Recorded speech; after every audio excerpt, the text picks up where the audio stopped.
Sankirtan ki jai.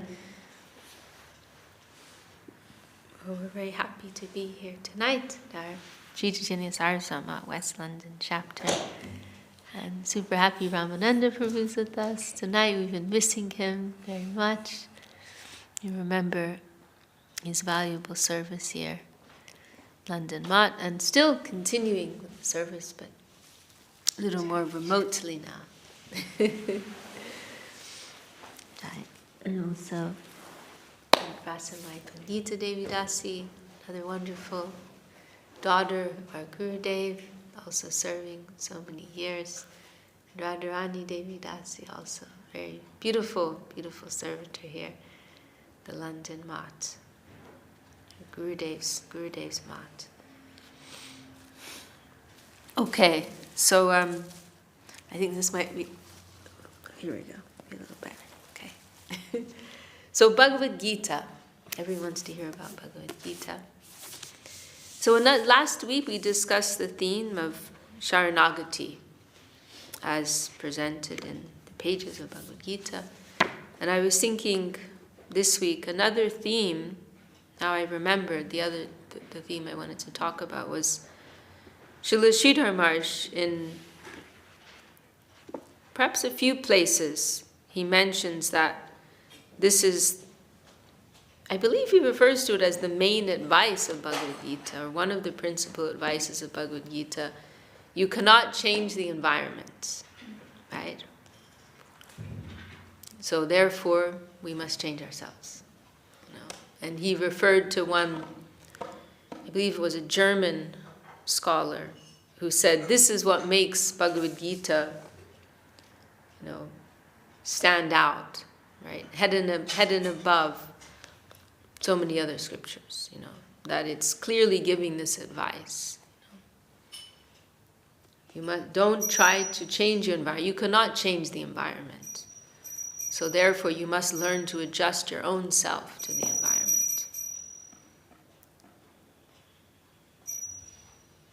This is a very, very valuable advice of Bhagavad Gita. And so, this is a statement of Sridhar Maharaj. So then the wheels are spinning, right? And we're thinking, where is this type of idea discussed in Bhagavad Gita? So I was thinking that we could discuss that, And the first verse that comes to mind is, I think it's chapter 2, right? This Matra Sparshastru Kundeya. Is it chapter 2? Let me see. Pandita knows that verse. Probably Radharani knows that verse too. Matra Sparshastru Kundeya Shitoshna Sukha Dukkada Agama Payino Nityas Tam Titiksha Shabharata. You can hear Gurudev. Yeah. You can hear Gurudev's voice, right? In your head. It's 2:14. Okay, 2:14. So, for those of you following online, very happy to have you with us. Chapter 2, verse 14 is where we're starting today. So we can chant these verses together. Matrasparshashtu kunteya shitoshna sukha dukkada agama paino nityas tam titikshashra bharata. O son of Kunti, the engagement of the senses with their objects produces the sensations of cold, heat, pleasure, and pain. But these effects are temporary. They come and go. Therefore, O Bharat, you must endure them. And this next verse is also very helpful. O noblest of men, the wise man who is equipoised in pleasure and pain and undisturbed by sense experiences is alone qualified for immortality. And this also brings up this other theme, which I mentioned before we began, equanimity in the face of mundane duality. Right? This environment, by nature is always cycling, right? Hot, cold, beautiful, ugly, fat, thin, healthy, sick, rich, poor, popular, unpopular, right? Talented, untalented, right? This is all part of the plane of mundane duality. And really they are all just different permutations of the same thing, right?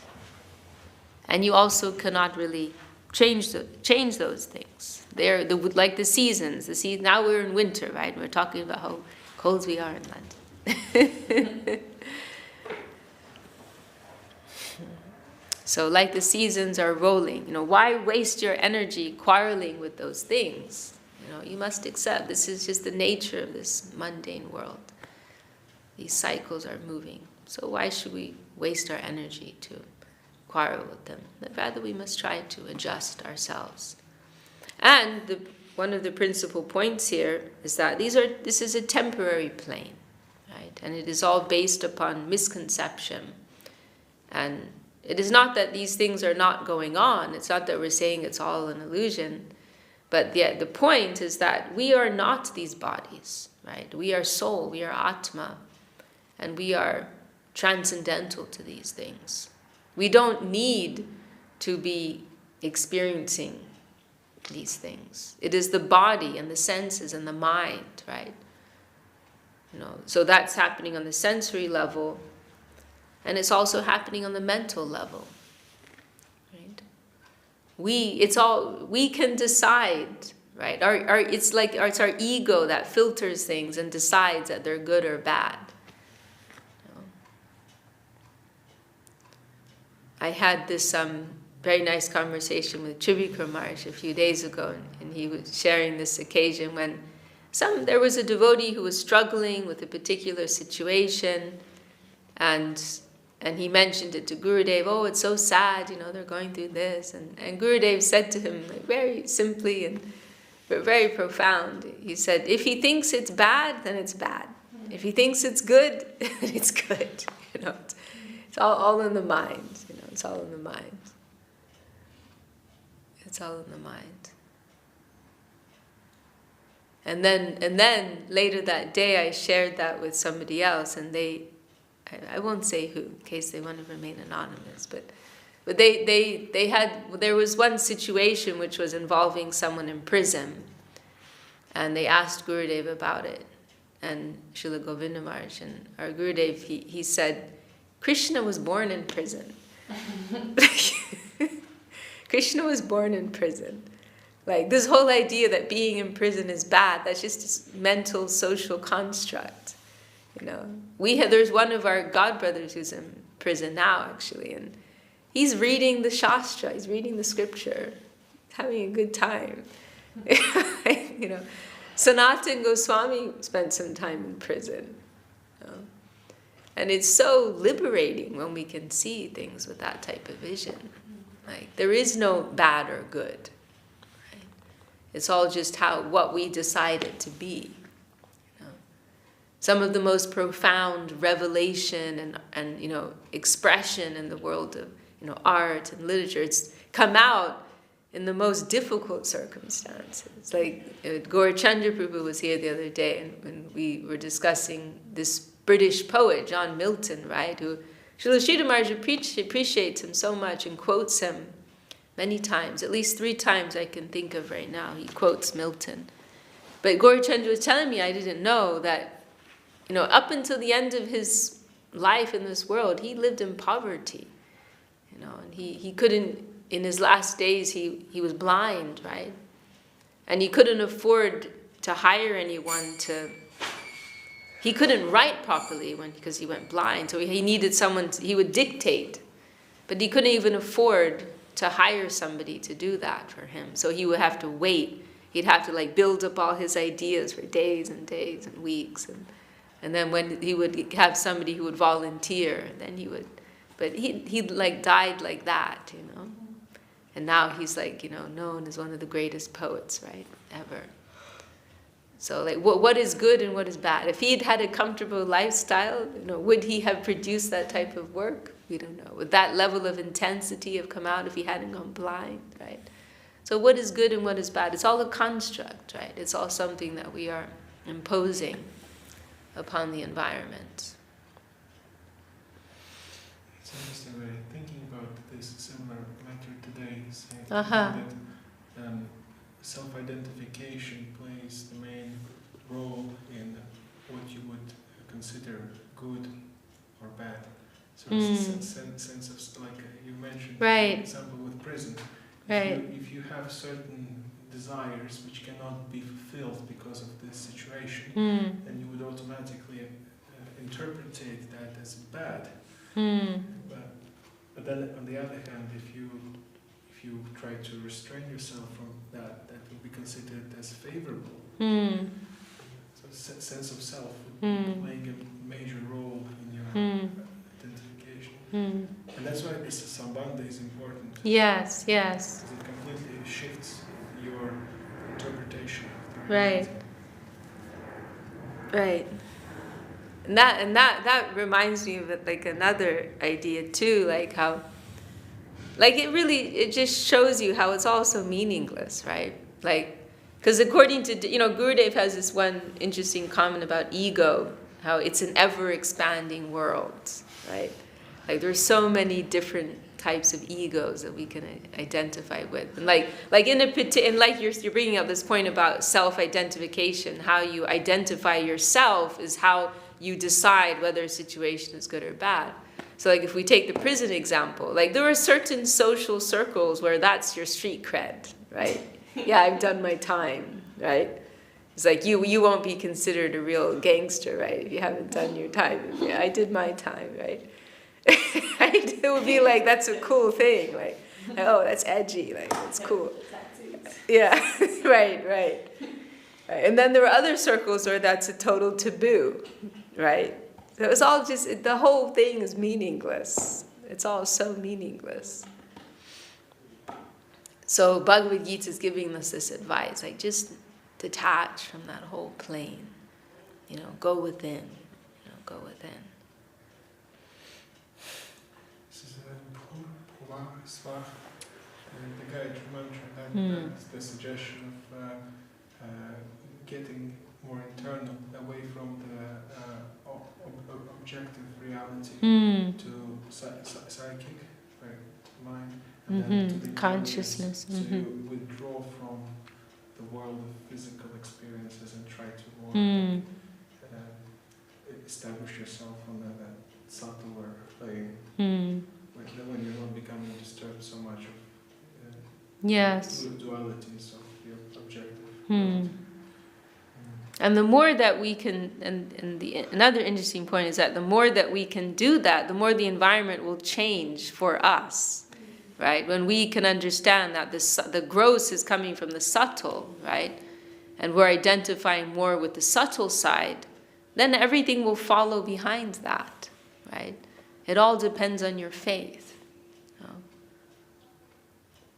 Like, Prahlad Maharaj, versus Hiranyakashipu, right? Srila Maharaj makes this interesting comment, like Prahlad's calculation about the environment, like, turned out to be correct, right?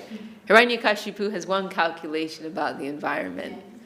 Prahlad Maharaj, he's basing this all on, Hiranyakashipu is on the gross side, right? I'm the wielder of great power and strength. It's tangible, it's in front of me, it's here. Look at me, look at all the money, the power, the property, the land that I own, right?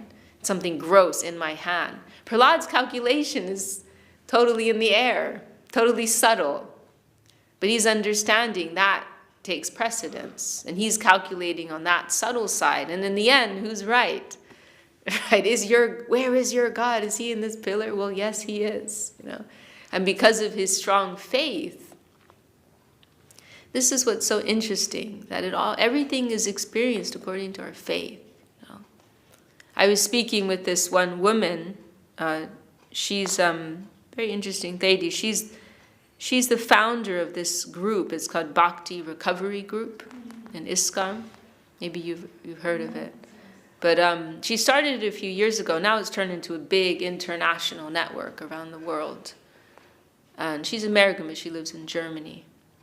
And so what she's doing is there's different groups, for like victims of childhood trauma and persons struggling with intoxication and all this type of stuff. And there's a few different ones. And she was saying that she was invited to give some presentation to the GPC and at Gaur Purnima time now in Mayapur. And she was saying, there are many, there are those who criticize the whole thing, right? Because if it's not 16 rounds and not Bhagavad Gita, then it's bogus, right? And then we were discussing that point a little, and I said to her, and she agreed with me, actually it all depends on one's faith, right? Like if we are really living in the highest absolute faith, then yes, you can get everything just through the holy name, right? That's true. It all depends on your faith. But if you're not on that level of faith, you can't pretend that you are, right? That's the thing. You can't pretend that you are. That becomes imitation, that becomes artificial, right?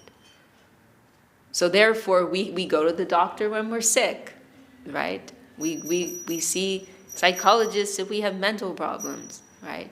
We see the GP if we have physical problems and whatever, right? Because we identify with these bodies and we identify with these minds, so we have to go to doctors for that. But it's also true that if we were on the highest level of faith, we wouldn't need to do any of that, right?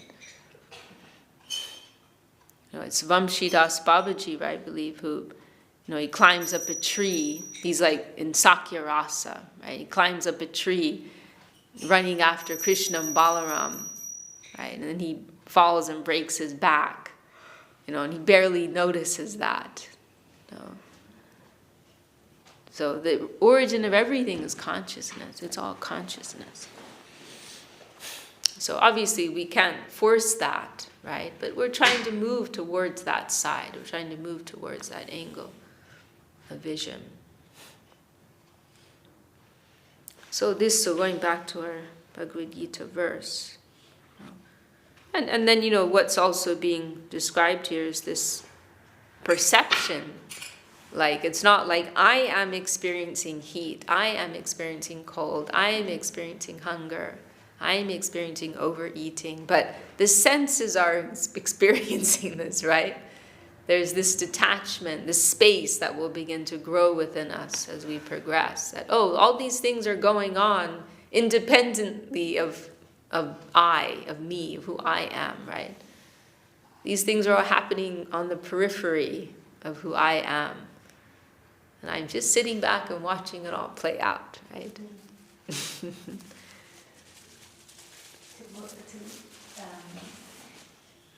To what extent,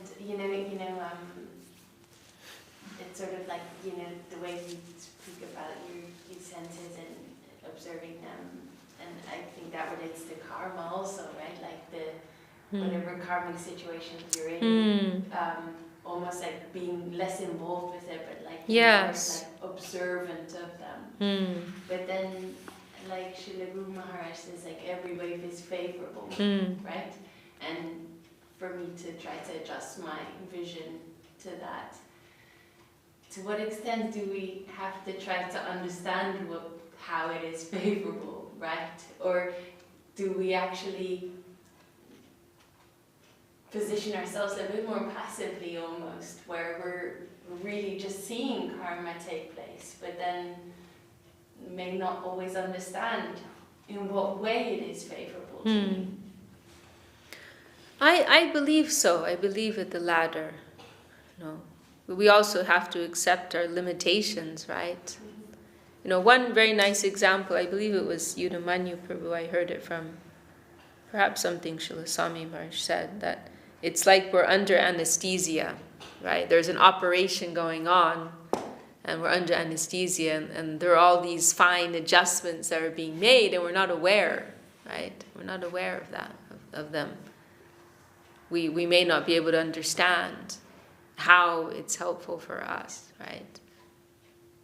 But in some way it is. And sometimes we will experience, right, that we face some situation for some extended period of time, and in the course of it, it's very difficult. But afterwards, maybe some years later even, we feel, I've grown from this. I've grown from this. It feels sometimes that, like the point you mentioned, that the different situations, they show the level of how much we are immersed or attached to a certain thing. And so the situations are favorable in the sense that they show us where we're lacking and where we're like too much into something, right? And so by reflecting and understanding what has to be adjusted, so in that sense, the situation you're in is like a mirror, which kind of shows you your inside, something which you wouldn't notice unless you ended up in that situation. And even though it feels unpleasant, it's favorable because it's highlighting something you need to be aware of. And it also supplies you, like you mentioned, a piece of puzzle, which later on becomes a part of the picture, if you start seeing. That's a very nice point, yeah. Because these circumstances that come up, they can reveal weaknesses that we have, right? And we can even be surprised. I've experienced that a number of times. I'm surprised by how I react to a situation. I didn't realize I was still like dealing with that. There's this quote of now we're speaking about British writers. We're in Britain, right? But E.M. Forster. I really like his writing, but one of his his statements. How do I know what I think until I see what I say? How do I know what I think until I see what I say, right? So we experience reactions to situations sometimes that will surprise us, and then just like if we're experiencing some pain, it's an indicator, like, oh, there's something wrong here, right? I need to attend to that. It's a red alert, it's a red flag. There's an unconscious response, like if you're in a situation, like when you think of something and you tailor a response, doesn't really show your Yeah. But when you're responding unconsciously, and then later that night or in a week, you reflect and you think on how you responded, it actually shows more of your insight, rather than when you tailor a response and keep cool. Like you're used to, I've experienced that too. It's like you get surprised, right? You're like expecting some particular sequence of events and you're preparing, this is how I'm going to deal with it. And it can be a little artificial, right? But then something unexpected, some unexpected permutation comes about, and then your weak spot, the weak link, right, gets exposed. But your question, it reminds me of the first verse of Srimad Bhagavatam. I think this is the proper answer to what you've brought up. There's this line, Arto abhigya swarat, right? You know that line. Srila Sridhar Maharaj discusses it, that he, what is the nature of that, Supreme Lord, Shri Krishna, that Arto abhigya, he knows perfectly well the purpose, the meaning behind everything. As Srila Sridhar Maharaj says, why the grass is blowing this way and not that way, he knows perfectly why. But at the same time, swarat means he's independent. Indicates that he doesn't need to explain to you. I'm so sorry about that, and let me explain, why this had to, all rights reserved, he doesn't need to do that. Like sometimes a parent or an affectionate guardian, teacher, they may correct us in some way, and at that age we're not actually able to comprehend why that was good for us, so they're not able to really explain to us. But then later when we mature, then we may reflect back. So, and another thing this brings up is that, like, the whole premise of surrender is that we don't quite know, right? Otherwise, what's the point of surrender, right? Like, underscoring the practice of devotion, bhakti, is surrender, right? And surrender is built on that premise that I have faith in you, that you have my good, in your calculation, that you have my best interest at heart, and I don't need to worry. I don't need to calculate. Did somebody forget about me? How did I end up in this situation? Hello? Don't you remember who I am and what I did? There's no accident like that going on. It's not like there was a clerical era, we got our name slipped out of the book. It's not like that. And of course, we're speaking lightly. It can be a very heavy truth to digest in some circumstances. And I spoke with someone a few days ago. I don't even want to repeat, what on camera. Like, she described to me what she went through, and she's struggling to come to terms with accepting this truth, that the Lord is behind everything.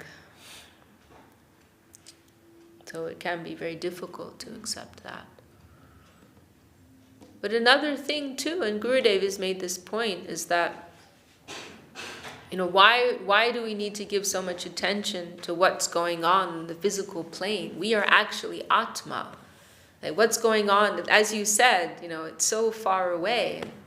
I liked what you said about, like, perceiving our karmic circumstances. There'll just be like this thing that's playing out in the background. Like Srila Swami Maharaj Prabhupada used that expression, plugging in the fan, right? Like as long as you're still plugging in the fan's going to be running. So as long as we're still engaging with the karmic environment, then we're going to be experiencing those reactions. But as we begin to perceive more and more that true self within, that whole process will be kind of spinning on, but we'll be more and more detached from it.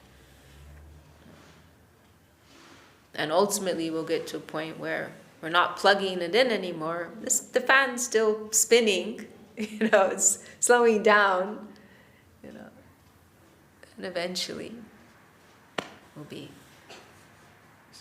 Kiyante Chashakarmani will be destroyed.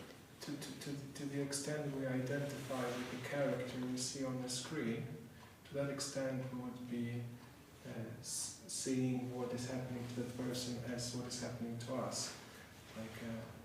It seems like the character, this person who we Romans, Germans, this is like an external thing, and even if that person is going through something, it's not really like the experience of Atma to a certain extent. Sometimes it appears like you're observing a neighbor going through something, which is, sometimes it can be unpleasant. But you're saying it in our own lives. Yeah, like this main character we see on a daily basis. Right. It's more we identify fully with that character, the more we going through the same experience. But then more we realize that it's not really us. It's all a concocted self, And it becomes like you observe a neighbor going through something, which also can be not so pleasant, but it's not really you. You're not going through that experience. You can see it from the side. And in that sense, good or bad karma, it's just like a good movie, bad movie. Intense movie, non-intense movie. They're all just different narratives that we're moving through. There's this really wonderful verse in Prapanajivanamrita. I can't remember the Sanskrit, but it begins Vaporadishu. That's the first, maybe it's the first word, Vaporadishu. It's saying that, essentially it's saying, however this entity present happens to be known by the world, right? You remember that verse. However I may be known to the world, then let me offer this whole sense of self unto you. There's this whole, total detachment from the whole sense of self, how everyone perceives me, whatever my identification is. There's this awareness that, like you said, it's like this is a movie that's playing out, and I'm offering this all to you. Warts and all. What did you say? Warts and all. Warts and all.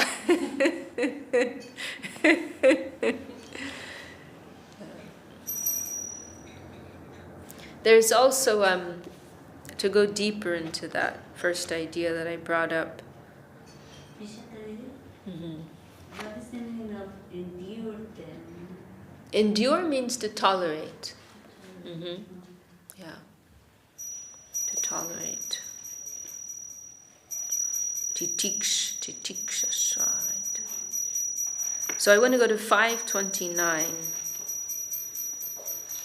Chapter 5, verse 20. It's the last verse, actually. Is it the last verse? Yeah. We can chant together. Bhuktadam yagyatapasam sarvaloka maheshwaram suhidam sarvabhutanam yatvamam shantim richati. So now this is going a little deeper into this idea with more of a devotional perspective, And this verse is the one that Srila Swami Maharaj described as the peace formula, right? That if you can accept these three principles, you will experience peace. So, Bhuktadam Yagya Tapasam, Krishna is saying, I am the enjoyer, I am the true recipient of all sacrifice, of all austerity. And this already ends a lot of grief. Because it's I thought I was the enjoyer. but I'm not. Krishna's the enjoyer. Oh, I thought things were supposed to go my way. But no, actually they're not. So it's okay that they're not. That wasn't the purpose anyway in the first place. That wasn't the story in the first place.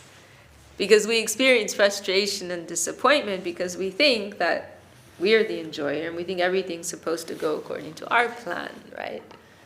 So then when they don't, surprise, surprise, then we get frustrated. So we're being told here, it's okay, that was never the plan from the beginning. So just embrace that. But there's good news. There is a plan. It's not that there's no plan.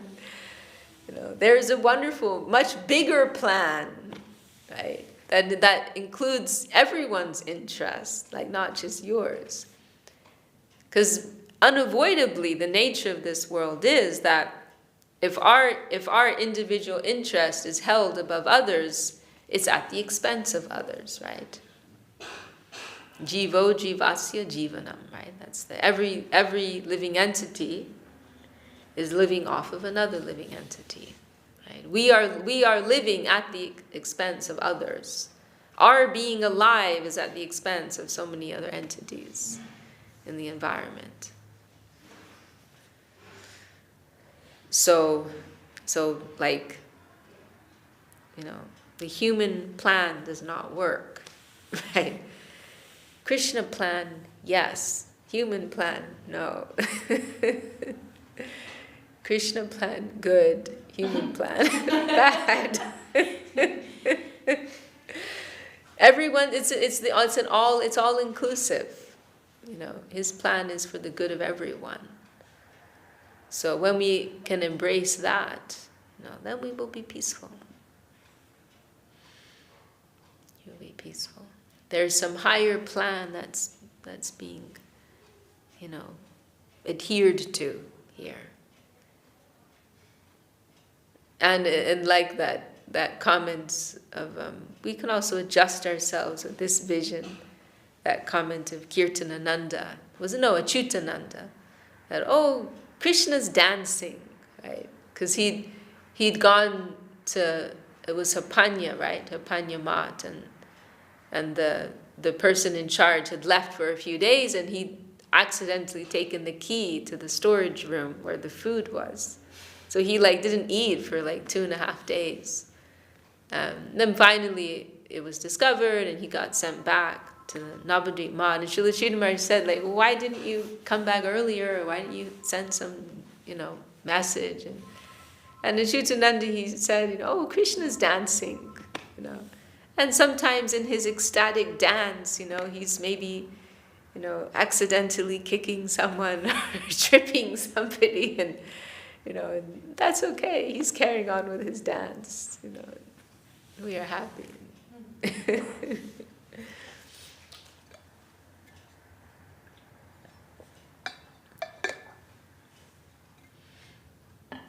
quite a difficult thing to get rid of the narrative, because there's a certain agenda which has been presented by the culture, by the world we're living in, and embracing that conception, it kind of suggests that you have to eliminate your previous understanding which you acquired throughout life, that you are the center and that the purpose of your life is to achieve some success and self-establish yourself as a king of the mountain.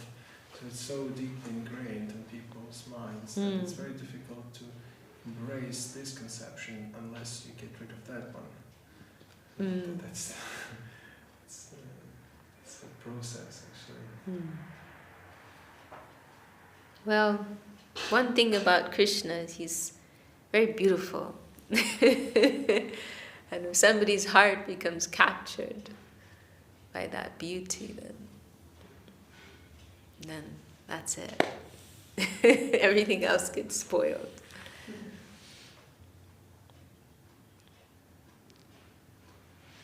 But yes, it requires some spiritual fortune, right, to have that awareness. I think in Bhagavatam there's a saying that someone who experienced the sweetness of serving Krishna, then he would feel a bitter aftertaste in every worldly thing. So every worldly thing will be spoiled by this bitter aftertaste. Yeah. Well, there's a verse of Rupa Goswami, right, along those lines. Vismedam Bhangi.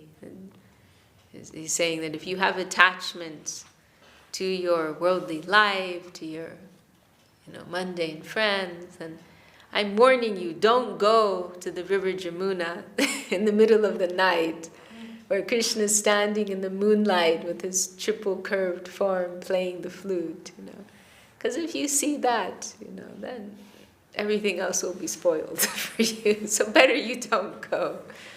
Better you don't go.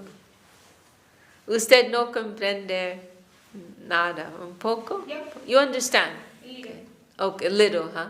Yeah. Maybe we can do a Spanish class sometime. Yeah. We can do. Yeah. Maybe Sunday. Tomorrow we have the Saturday program. Maybe Sunday we can do a special Spanish class. Is that good? Be in la mañana or in the la tarde? When is better? Que si en la mañana o en la tarde. ¿Van a dar clase el domingo? Una clase de español, sí. Christmas Day, right? Christmas Day. We'll do a Christmas Spanish special. Wow, special. Maybe the morning is better. Morning. Is the morning good? Oh, we can see. Yeah. Vamos a ver. Yeah, we can do it any day. We can do it Monday. Do it any I day. think another is going to be Prashadam program. Yeah, I was thinking Sunday is going to be like a big thing going Could on. be So the one. evening, yeah, maybe the morning too. Okay, we'll do it. We'll do it one day before we go.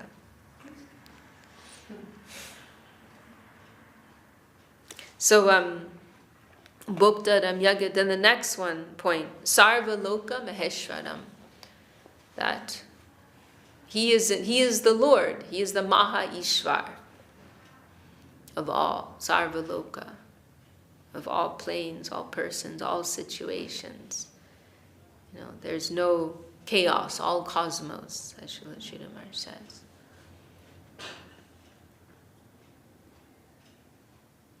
So, we cannot change the environment, we have to change ourselves. And we can also have this reassurance, that there is a plan going on, there is a plan. There is rhyme, there is reason, there is purpose. There are no accidents, there are no victims of meaningless incidents. But there is some order behind everything, although that may be difficult to accept. It is so.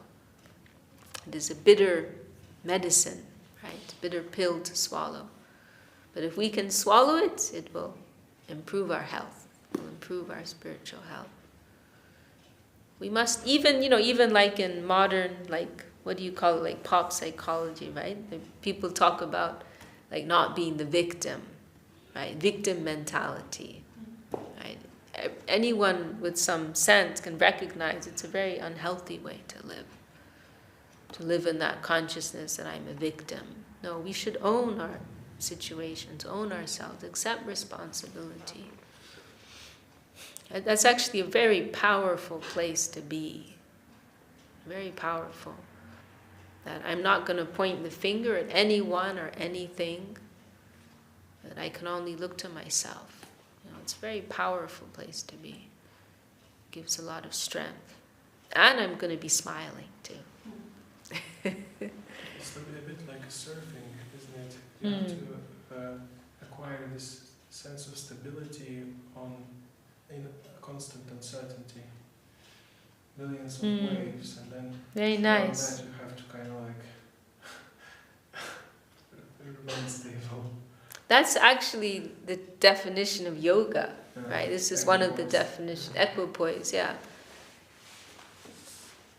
In the midst of, as you're saying, all these waves, right? To maintain this equipoise, to maintain this focus on what is the true center. This is yoga.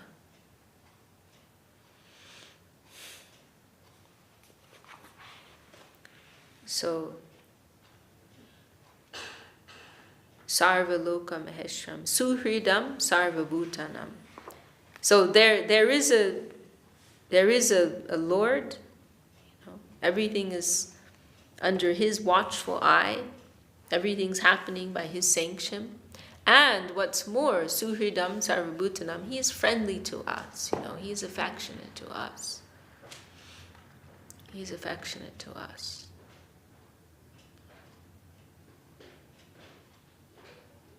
His affectionate eye is behind everything. It's not just that there's like a justice machine that's churning out justice in a mechanical way, right? Oh, you deserve this, you deserve that.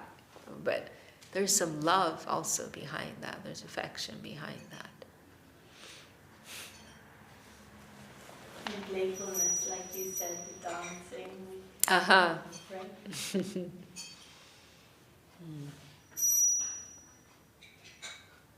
It's a mysterious thing that they say that the Yamaraj is the one who is designing the pathway and the circumstances which the jiva is going to go through, and the body in which it's going to go through, based on the things that jiva did in the previous lifetimes. But then, and for the just a general jiva, it's more of like a reaction to the previous action. But for the devotees, it seems like it's also reaction from the previous action, but there is Guru, he gives you a particular angle of vision which allows you to draw a lesson from those reactions, and it becomes more than just a response to your previous activities. It becomes more like a dialogue in which the environment teaches you and tells you like the Shastra can be in the form of a book, but then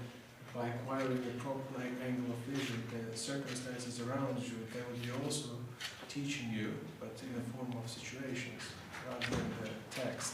So in that sense, it's like just another type of teaching, another way of teaching you, putting you through different... Live pop quiz. Yeah. Yes. I'm trying to find this other verse. I can't remember the first line. It's Nisvarga Dwaram Apavritam. You know that verse? Sukhina Ketriya Parta. What is the first line? Maybe that's the first line. That's Sukhina.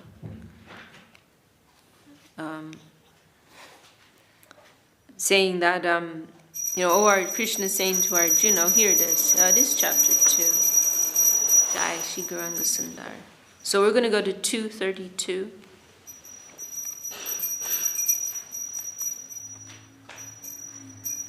Yeah, here it is.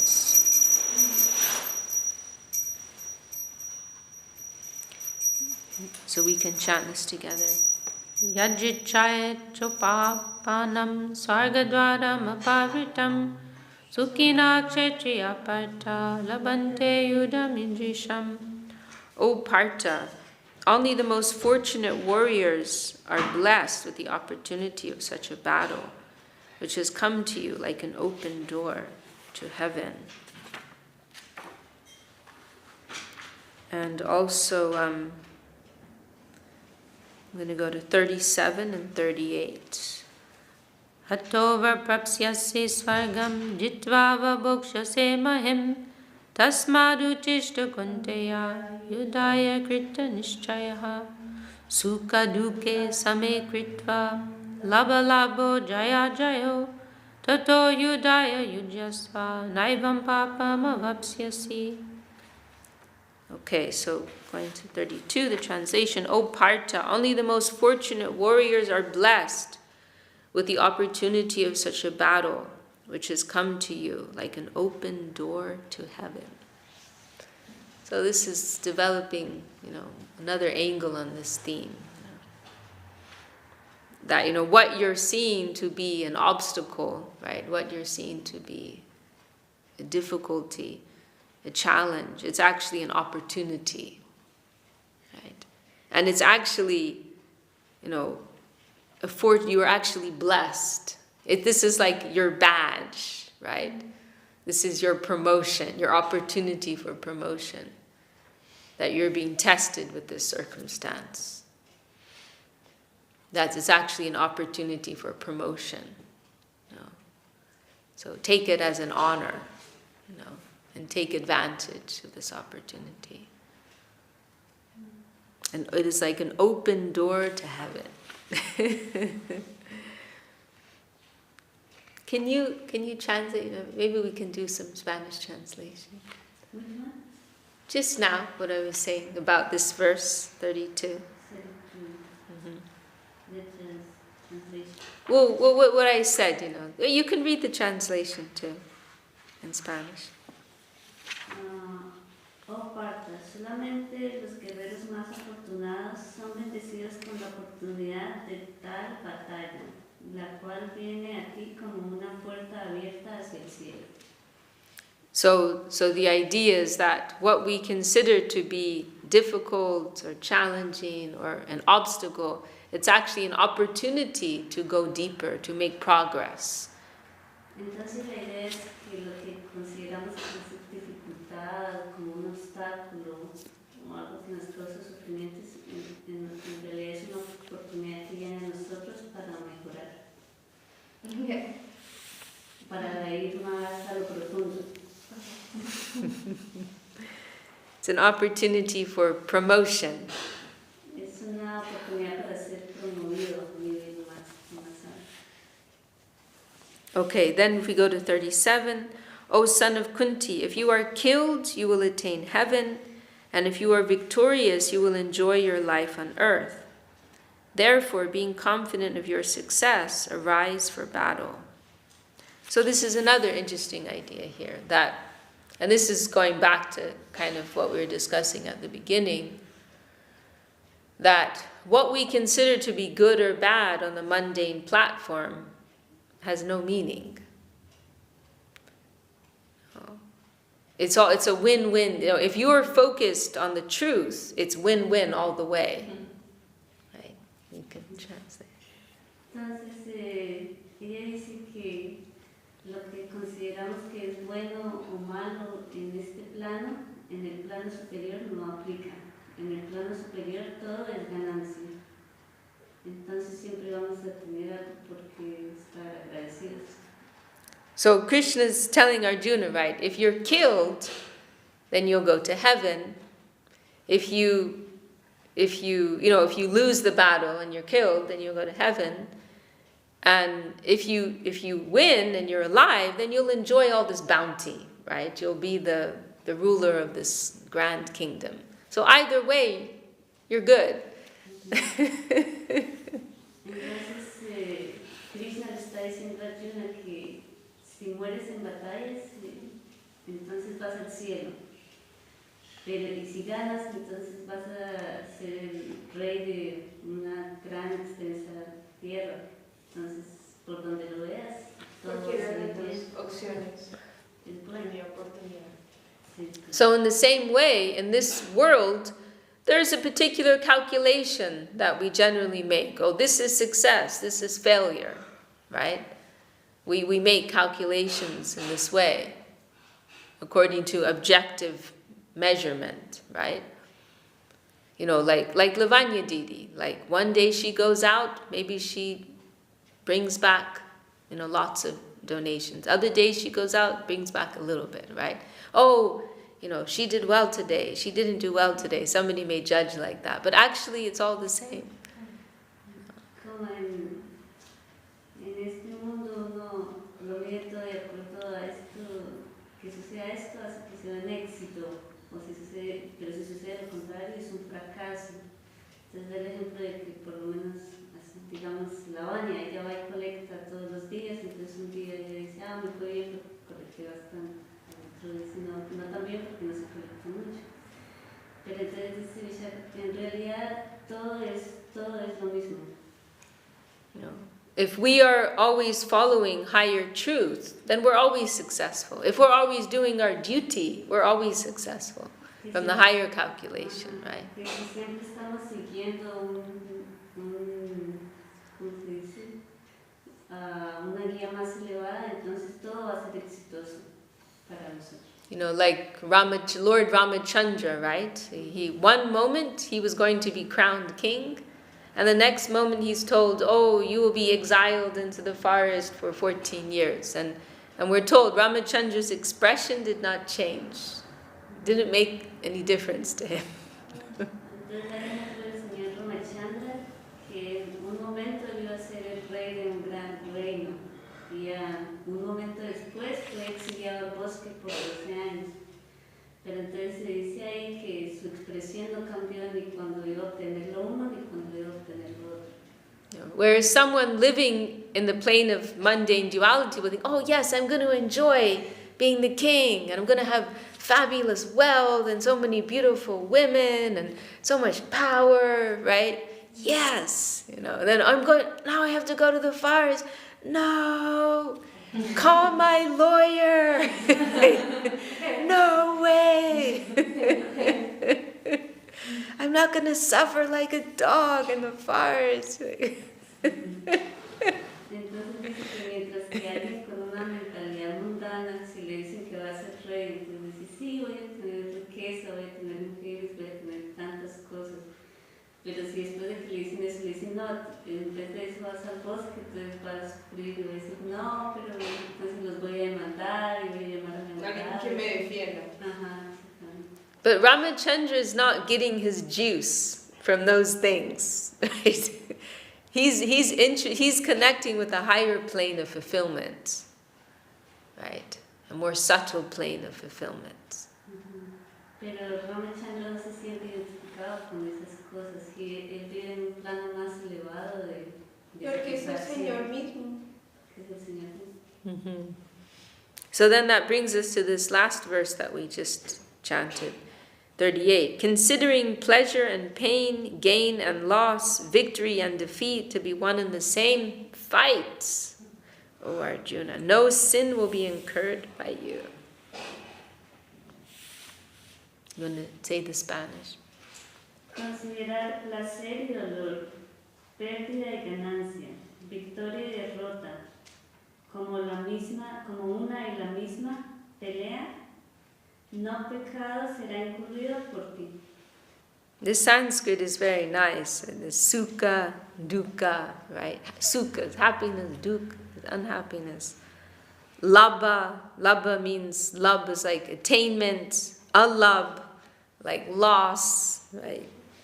Jaya, victory. Ajay, defeat. Right? Consider these to be one and the same. Right? And go forth boldly and do your duty.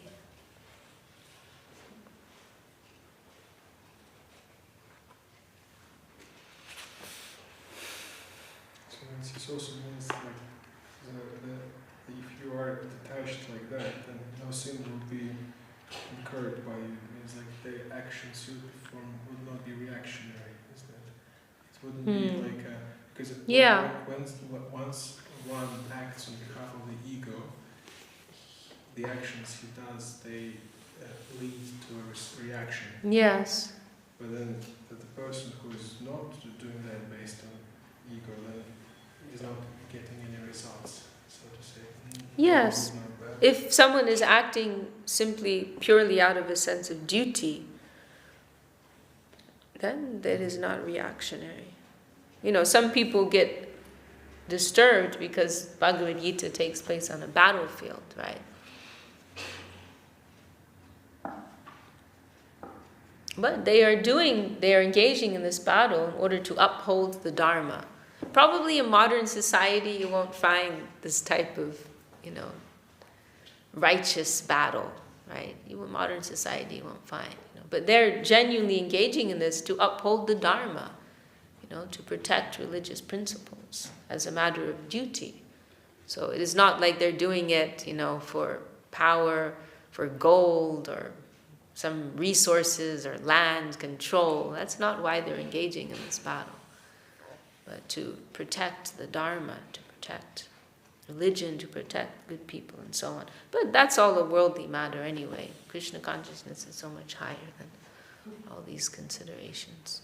And ultimately, the background of the battle doesn't have so much meaning, right? It's a stage. It's a starting point, right? But then the teachings are universal in their application. Okay, well, maybe we'll stop there for today. Anyone have any final comments or anything? Jai Shri Bhakti Sundar Govinda Deva Goswami Ki Jai. Radharani Devi Dasi, you want to sing?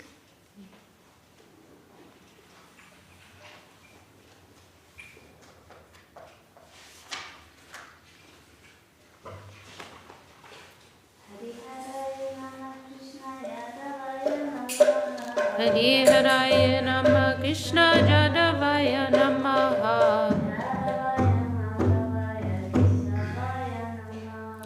Jadavaya Madhavaya Keshavaya Namaha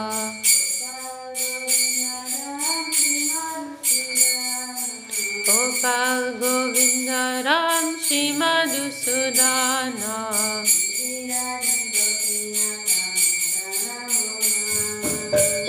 Dhari Gopinatha Madana Mohana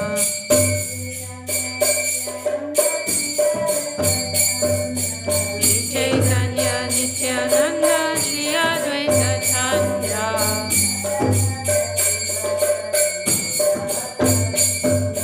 Radha Radha Shivasati Gaur Bhakta Vrinda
Srila Bhakti Raksha Goswami Maharaj ki Jai. Srila Bhakti Siddhanta Saraswati Thakur ki Jai. Jai Shri Krishna Chaitanya Prabhu Nityananda Shri Advaita Gadadhar Shivasari Gaura Bhakta Vrinda ki Jai.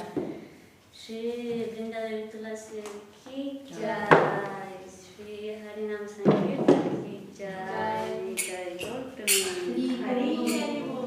Jai Shri Vishakha Devi